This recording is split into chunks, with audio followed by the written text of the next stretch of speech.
Look at the title, man. Look at the title. The shooting boys. Our NYPD baddies help them catch baddies in the Bronx. That's crazy. She's a cop. Welcome back to another episode of Swamp Stories. For this video, we cover one of the wildest stories in New York history. It's not exactly the biggest topic, nor does it cover any celebrities, but trust me, these storylines are unmatched. It's the story of one of the boldest men in the Bronx paired with one of the coldest officers we've ever seen. It's safe to say that this is a good one. But before we get into it, let me run the intro.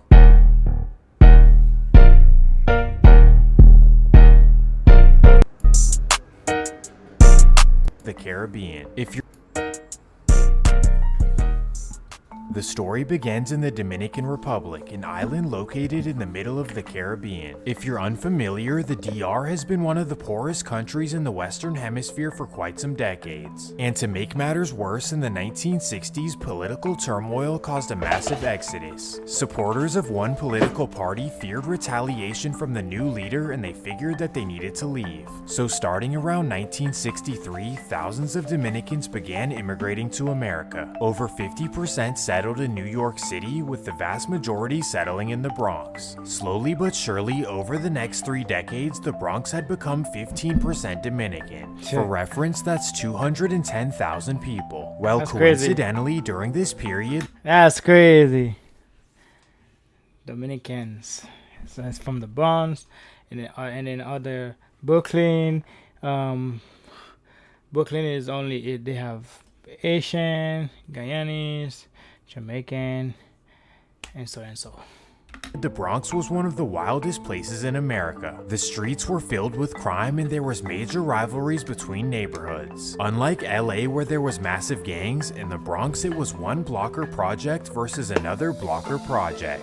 I say that to say that the Dominicans had no unified presence. Instead, they abided by the Bronx politics. In the streets, this worked out fine, but in the system, this was a problem. In Rikers Island, the Dominicans were outnumbered by major organizations. With the presence of the Latin Kings, BGF, and the Crips, the Dominicans had a major problem on their hands. That's when 2 Dominican inmates came up with a solution. These would be Leonidas Sierra, also known as Junito, and Julio Marin, also known as Caballo. In 1992, they created the Trinitarios, all for self-protection. Well, as the Trinitarios grew in Rikers Island, they also spread into the streets. Throughout the 90s and 2000s, they gained a dangerous reputation, known as one of the most ruthless to ever hit the Bronx. Because they originated in prison, the nature of the Trinitarios was very structured. The top rank is known as the Primera, who's essentially the biggest shot caller. And second in line is known as Segundo, the man who relays his messages. Well, long story short, a bunch of Trinitario sets formed throughout the city,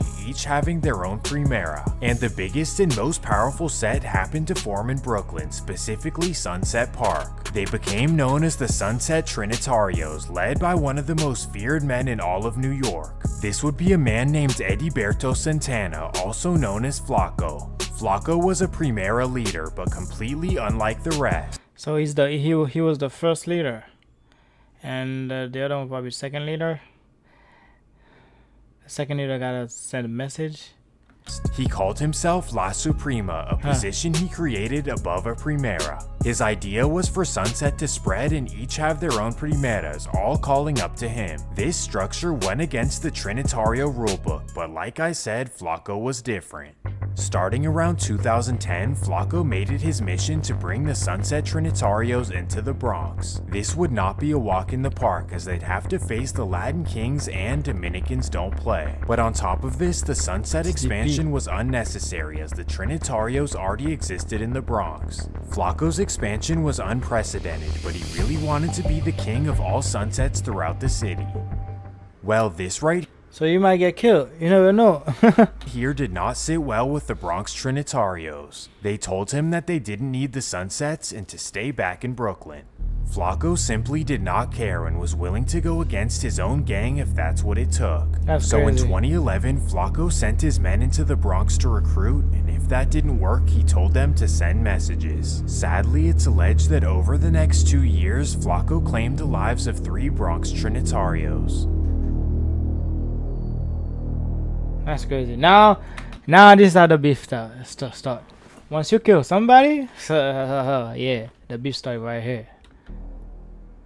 Flacco would be arrested, but not for many years down the line. In the meantime, he brought the Sunset Trinitarios into the Bronx and made them a powerful force. He became a feared character in the Bronx, and Trinitarios were afraid to go against him. Over the next couple of years, he created 2 official Sunset neighborhoods in West Bronx. These would be Fordham down to 184th, and on the other side, Fordham down to...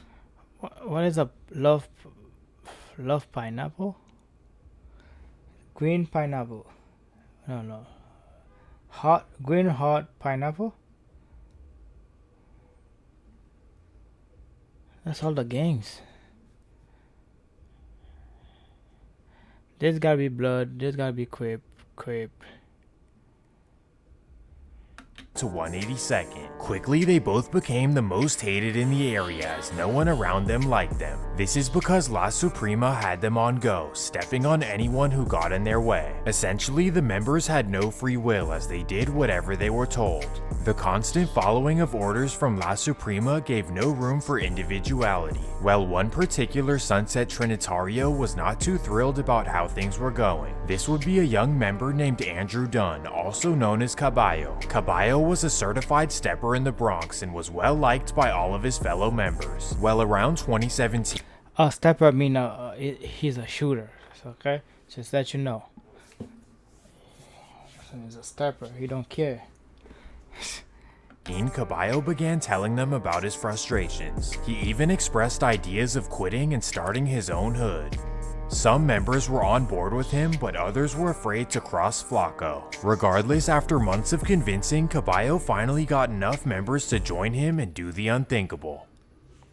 In 2018, Caballo and a small crew of Sunset Trinitarios broke away and started their own gang. Caballo named them the Shooting Boys, also known as SB. He then chose a territory in a main block, one of the only unclaimed areas of the Bronx. Their main block would be on 155 Zezer Place, but they claimed everything around Devo Park. If you look on a map, this is only a few blocks away from the Sunset Trinitarios. And why That's this crazy. matters? Well, after they broke away, the Sunset Trinitarios were not It's like neighbors. too thrilled.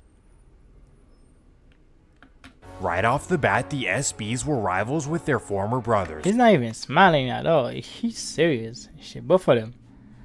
Yeah, I want to be a leader. This guy said, I want to be a leader. And then he formed his own group, gang, all that. Those gonna have beef, watch. Those two gonna have beef together, watch.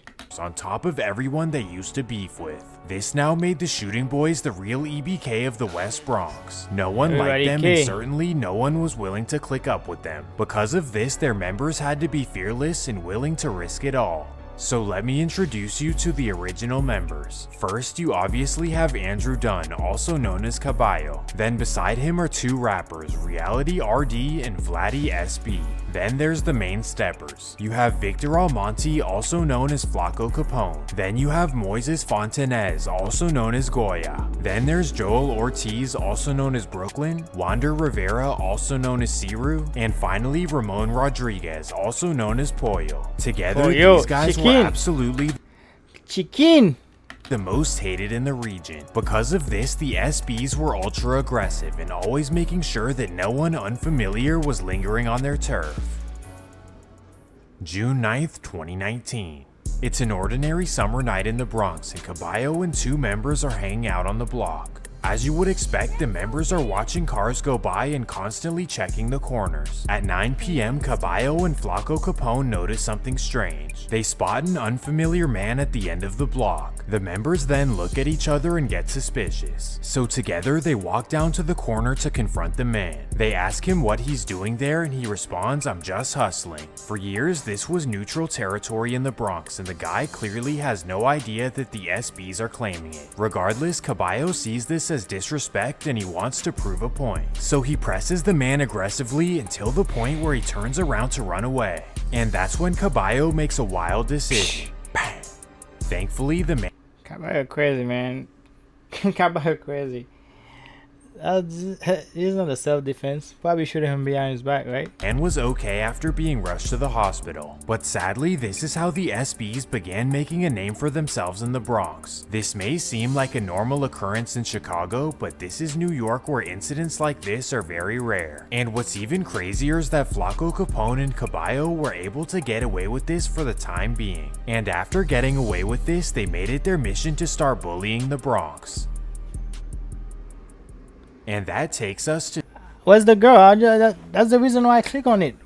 Where's the girl? The caps.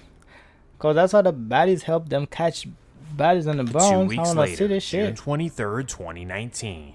It's a Sunday evening in the Bronx and the Sunset Trinitarios are posted up on 182nd and Grand Concourse. Well, once the SBs get word of this, they order a young member to go make a statement. This would be Malvin Restudio, a cold young member. 7:15 p.m. Malvin walks from Caesar Place all the way down to 182nd with nothing but mayhem on his mind. When he arrives to the corner, he sees nothing but Sunset Trinitarios, and without hesitation, he lets loose. Thankfully, he pulled a Ben Simmons and everyone was okay, but regardless, this set the tone for Wow. This guy said he pulled up Benson, man, everyone was okay. Sunset I'm Trinitarios, weak. and without hesitation, he lets loose. Thankfully, he pulled a Ben Simmons That's when you don't have no aim. That's crazy. This guy funny.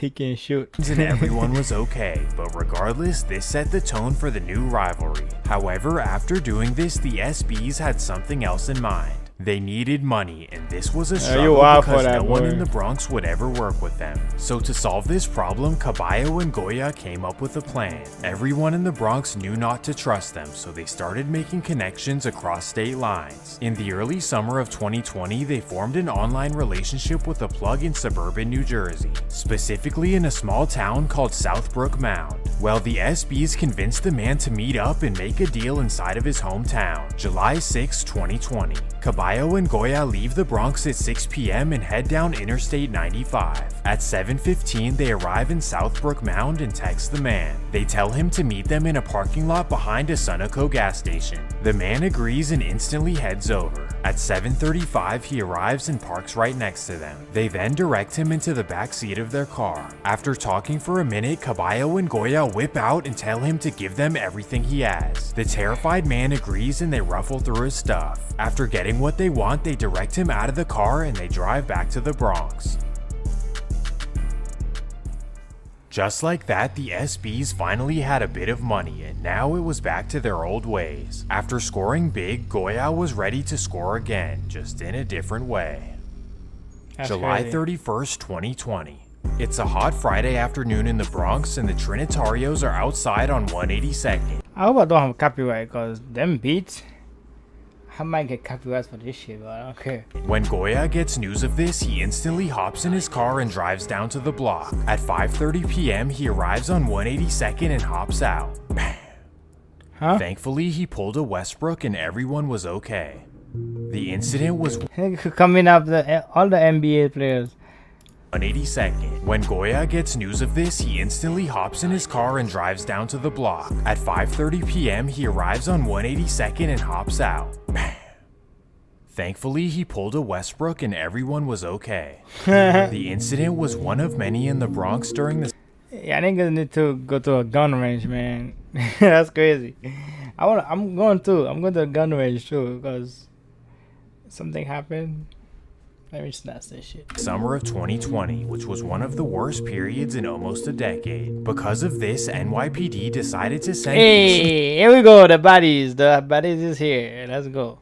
safety units across the Bronx. Each precinct would deploy a crew of officers who would walk around, talk to people, and try to maintain the peace. Well, for the 52nd precinct, the crew was led by a very controversial officer. This would be Officer Gina Mestre, who's known for her good looks but also her terrible track record. In under 7 years of being an officer, Gina racked up 34 complaints of God damn. 34 allegation, 5 substantiated. What the fuck? I don't know what that means. Substantiated? 10 complaint, 5 whatever, 1 close, pending 3 complaint. What the fuck? 1 is anyway, 4 misdemeanors, retired, unfounded, 1 unfounded, 19 unsubs. About misusing her power That's and crazy. breaking laws. She also cost the taxpayers over That's crazy. Lawsuit settlement.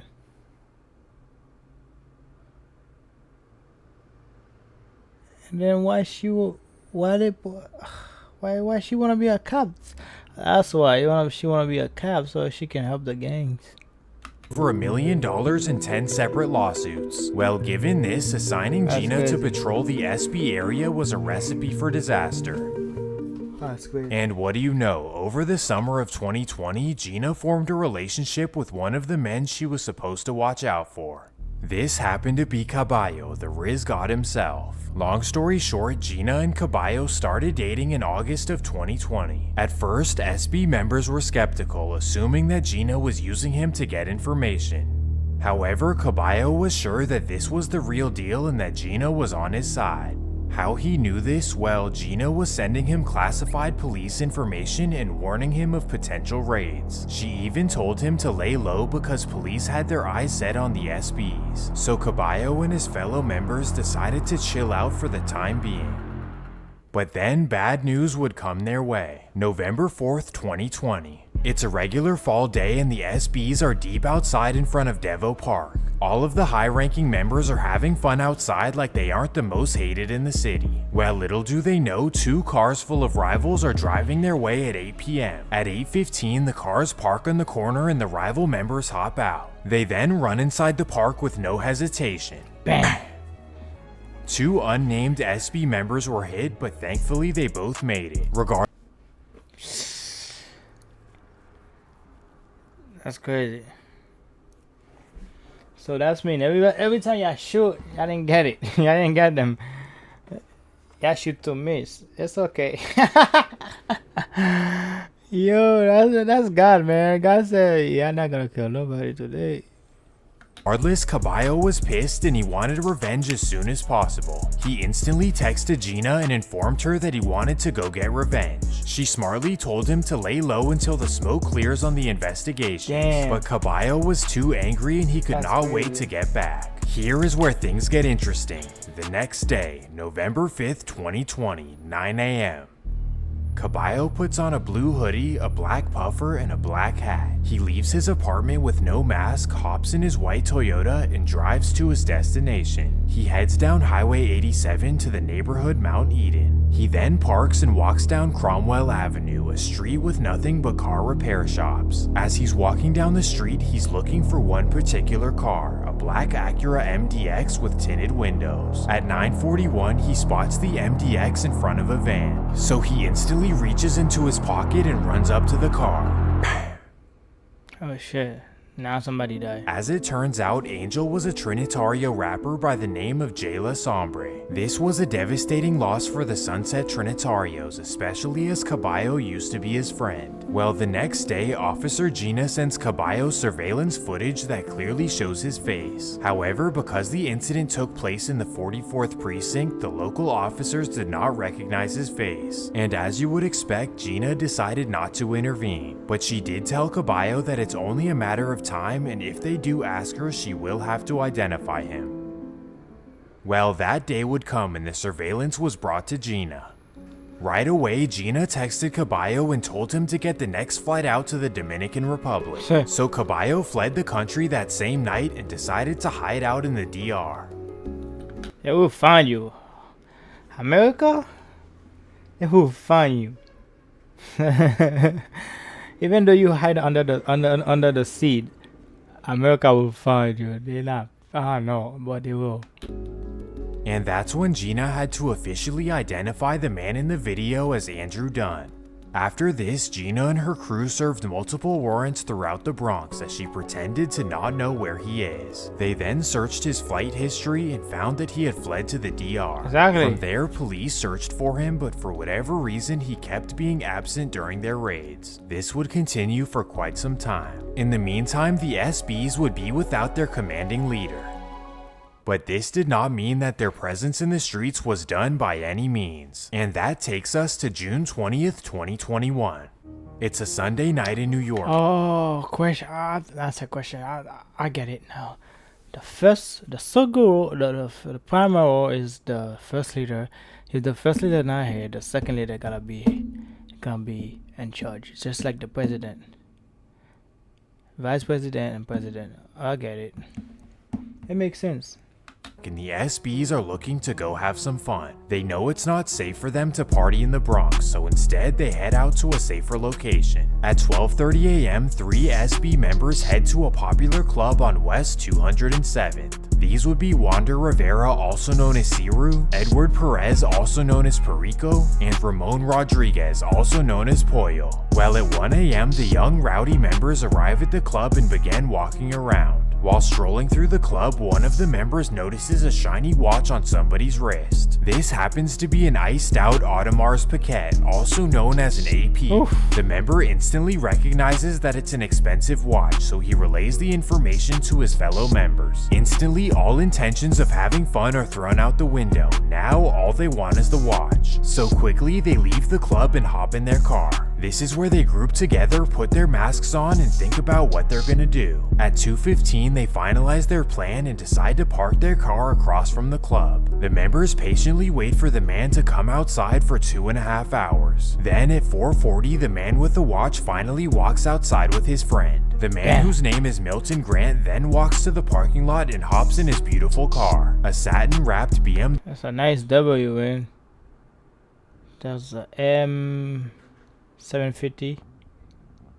W7 series, oh my goodness. Well, Yeah, that Milton shit then drives fast. down Vermalea Avenue headed for Dyckman Street. This is a strip full of popular takeout restaurants. Little does Milton know the crew of SB members are following behind him. At 4:45, Milton double parks on Dyckman, and that's when the SB members pull beside him. Two members hop out and demand Milton to get out of the car. Milton instantly hits the gas to drive away, but that's when the members make a devastating decision.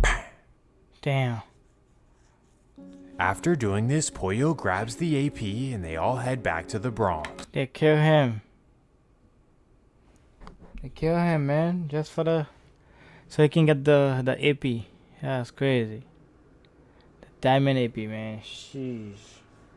As it turns out, Milton Grant was a successful businessman, a father of 2, and a loving husband. At the time being, NYPD had no clues for solving the case. At this point, the SBs were completely untouched by the law. Caballo was successfully hiding out in the DR, and the young members were getting away with wild acts such as this. This would last for another 9 months, until NYPD started to put everything together.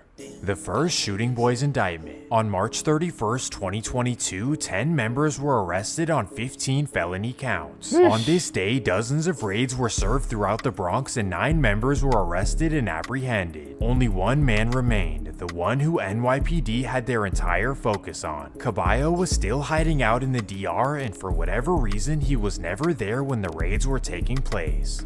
This guy's a Gaspar. Gaspar. This guy is a ghost. The cat wanna eat the mouse. This became a game of cat and mouse, as Caballo was always one step ahead. But finally, in late April, Caballo was found by U.S. Marshals. In typical New York fashion, all 10 members were sentenced pretty quickly. And the major headlining... I'm telling you, in America, you're gonna hide, but you're not gonna hide for so long.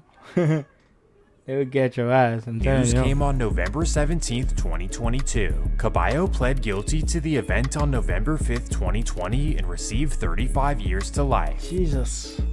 After this takedown, police were still not satisfied for multiple reasons. Number 1, they were skeptical on how Caballo kept ducking every raid. He's either a genius or someone from the department had to be helping him out. But wait, we're not quite there yet. In the meantime, 4 SB members were still left on the streets. These would be Ciru, Perico, Pollo, and Vladdy SB. Without their large squad of members, the remaining guys knew that they needed to lay low. And that takes us to New Year's Eve, December 31st, 2022. As you know, everyone in New York City is partying on this night, but for the SBs, they know that it's a risky move, especially after the indictment. If they stay in the Bronx, the chances that they have to do something or something is done to them is very high. So instead, they head across state lines to the city of Elizabeth, New Jersey. Falling asleep. What the hell? I'm so tired. I work so much. City is about I have to 45 grind, minutes man. away, but it's definitely I don't have no choice, you know?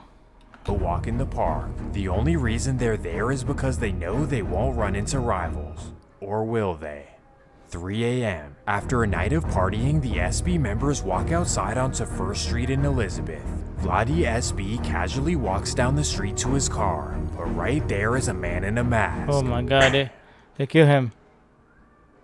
They kill him. This was the first major loss for the SBs, and it definitely took them by surprise. How did the rivals know where he was? Well, after the indictment and this incident, the SBs were depleted and on The baddies maybe that's the baddies, the cops did it. their last days. Only 3 members were really left: Cyrus, Perico, and Pollo. Because they ducked the major indictment, they figured that they were in the clear for the Dykeman incident. But in New York City, everything will eventually be solved. After studying surveillance footage, the police were able to track the 3 members back to the incident. And finally, after nearly 2 years, police were able to put it all together. On April 19th, 2023, Cyrus, Pollo, and Perico were all arrested. Today, they're currently in trial facing 35 to life. That's Because crazy. it was such a devastating incident, this was a major accomplishment by NYPD, and they weren't done just yet. Yes, after all of the SB members were taken What happened to the baddies, man?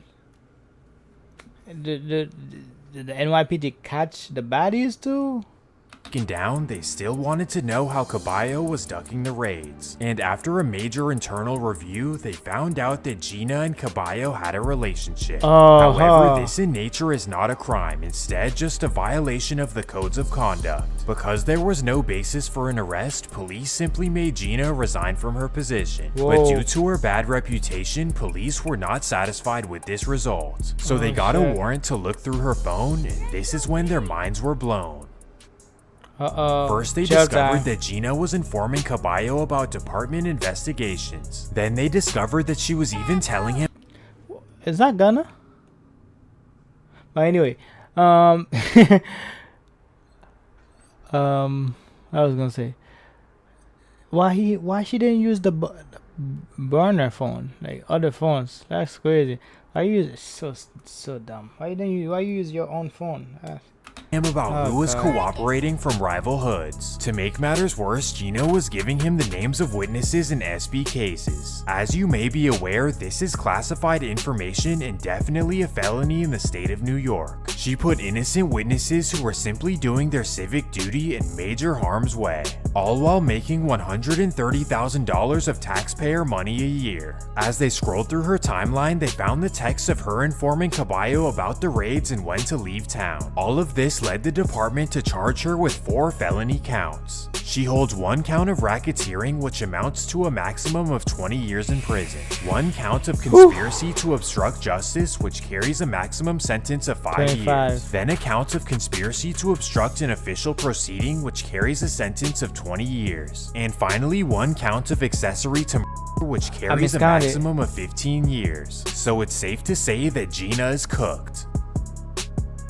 Once again, after another New York That's a lot of years, yo. Hold up. That's a lot of years. of her informing Caballo about the raids and when to leave town. All of this led the department to charge her with 4 felony counts. She holds 1 count of racketeering, which amounts to a maximum of 20 years in prison. 20 1 years. count of conspiracy to obstruct justice, which carries a maximum sentence of 5 years. That's 25. Then a count of conspiracy to obstruct an official proceeding, which carries a sentence of 20 45. years. And finally, 1 count of accessory to murder, which carries a maximum of 15 years. 45.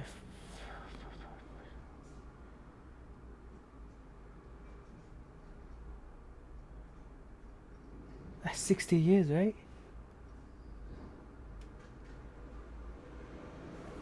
60 years in prison. So it's safe to say that Gina is cooked. Yeah, she really cook. Once again, after another New York video, I'm simply impressed with NYPD. They seem to solve everything, even internal affairs. As for the SBs, I can't quite assume that they're done for good. You simply never know who's coming up in the next generation. But rest assured that everyone in this story will be aware. Rest in peace to all the soldiers, man. That's crazy. 60 years in jail. Oof. Damn. Damn. Alright, man. Make sure you subscribe. I'm going to sleep and I'm going to work later on. Grind don't stop, man. Let's get it. Subscribe and watch my video. Help me out, please. Let's go.